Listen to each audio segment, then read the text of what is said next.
नमस्कार, स्वागत है आपका मेरे सत्यमेव जयते चैनल में। और मैं हूं भारत की राजधानी नई दिल्ली से डॉक्टर हरीश चंद्र लखेड़ा।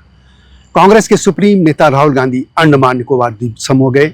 उन्होंने अपने कुछ फोटोग्राफ्स, वीडियो या पोस्ट जो भी थी वो उन्होंने की और उसमें कहा कि जो भारत सरकार अंडमान निकोबार के एक द्वीप पर एक जो योजना या उसकी जो परियोजना है उसको नहीं करना चाहिए, उसके खिलाफ राहुल गांधी मैदान में उतर आए।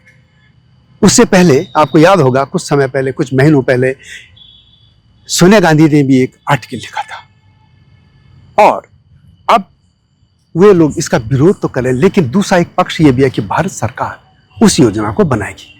लेकिन आखिर क्यों? उसकी तमाम बातें आप तो समझ रहे हैं, लेकिन उसमें जो सामरिक दृष्टि से बात है वो सबको समझनी होगी। मेरा एक ही सवाल है कि आखिर कांग्रेस सामरिक दृष्टि से जब भी भारत मजबूत होना चाहता है उसके खिलाफ क्यों खड़ी हो जाती है?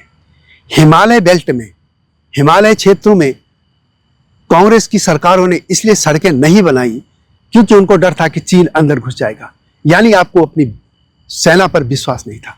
और यह बात खुद रक्षा मंत्री, जब तत्कालीन रक्षा मंत्री मैं कहूंगा यूपीए सरकार में, उन्होंने पार्लियामेंट में यह बात कही थी। अब मैं उस समय सदन में था। इस तमाम मुद्दे पर मैं विस्तार से आपसे बात करूंगा, लेकिन एक ही सवाल है कि राहुल गांधी को यदि ऐसा ही है तो उन्हें एनजीओ चलाना चाहिए, पर्यावरणविद बनना चाहिए।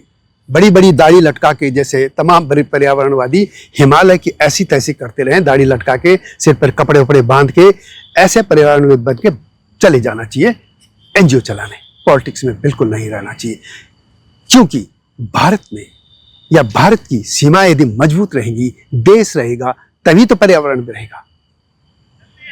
लेकिन जब तक मैं आगे बढ़ूं, आपसे अनुरोध है कि मेरा इस चैनल को, यानी मेरे सत्यमेव जयते चैनल को सब्सक्राइब अवश्य कर दीजिएगा और मेरे हिमालय लोग यूट्यूब चैनल को भी देखिएगा, ये आपसे विनम्र अनुरोध है।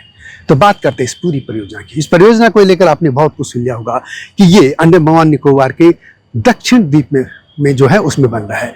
वहां पर एक बड़ी टाउनशिप बनी है। ये जो परियोजना है इसमें मुख्यतः यह है सामरिक दृष्टि से।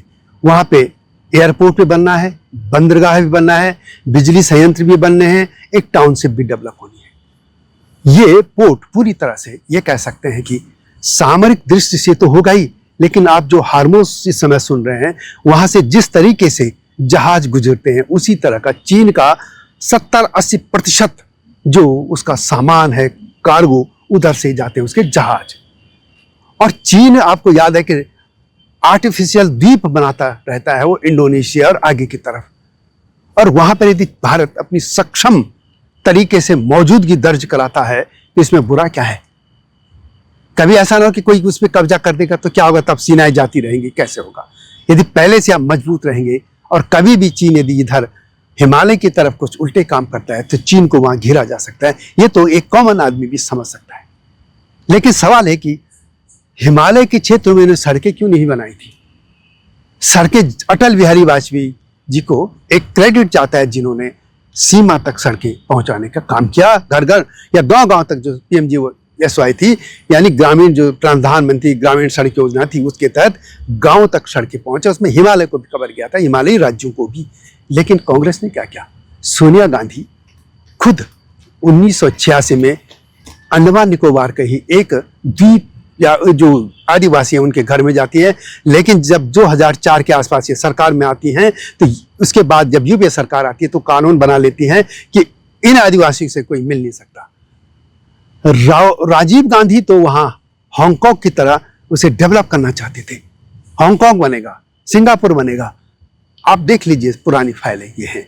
और मनमोहन सिंह सरकार तो अंडमान निकोबार के कई द्वीपों को प्राइवेट सेक्टर के पर्यटन के लिए देने जा रही थी, ये फैसला करने जा रही थी। यानी कई जो द्वीप थे वो टूरिस्ट के लिए या टूरिज्म के लिए खोलने जा रही थी। लेकिन अब सवाल आता है कि राहुल गांधी क्यों विरोध कर रहे हैं, सोनिया गांधी क्यों विरोध कर रही है, कांग्रेस विरोध क्यों कर रही है? क्या आपको याद है कि कांग्रेस पार्टी ने चीन के कम्युनिस्ट पार्टी के साथ एक एग्रीमेंट किया था? वो क्या था? राहुल गांधी उसमें फोटो चलते उसमें साइन करते दिख रहे हैं, सोनिया गांधी भी हैं और चीन के जो पार्टी के अधिकारी या जो सरकार के अधिकारी वो भी खड़े। क्या एग्रीमेंट था? आखिर राहुल गांधी चुपके चुपके चीन के दूत से क्यों मिलने चले जाते हैं, राजदूत से मिलने चले जाते हैं? कैलाश यात्रा पर चले जाते हैं। आखिर ऐसा क्या खेल है कि राहुल गांधी या डोकलाम में जब युद्ध हो रहा था या स्वयं आप आमने सामने थे, युद्ध नहीं, तो उसमें वो भारतीय सेना को अपमानित करते हैं कि भारतीय सेना पिट रही थी, ऐसा कुछ बात करते हैं। आखिर भारतीय सेना के लिए वो ऐसा क्यों करते हैं? आखिर राहुल गांधी की कोई इन सवालों का उत्तर तो देना ही होगा कि भारत यदि सामरिक दृष्टि से मजबूत होना चाहता है तो कांग्रेस क्यों परेशान है, राहुल गांधी क्यों परेशान है? वही सोनिया गांधी, चाहे राजीव गांधी का शासनकाल हो या डॉक्टर मनमोहन सिंह का कार्यकाल, ये भी सरकारों का क्या रुख उन द्वीपों के लिए था। और अब यदि वहां सामरिक दृष्टि से सरकार कुछ करने जा रही है तो कांग्रेस के पेट में मरोड़ के क्यों हो रहे हैं? राहुल गांधी वहां जाकर करना क्या चाहते हैं?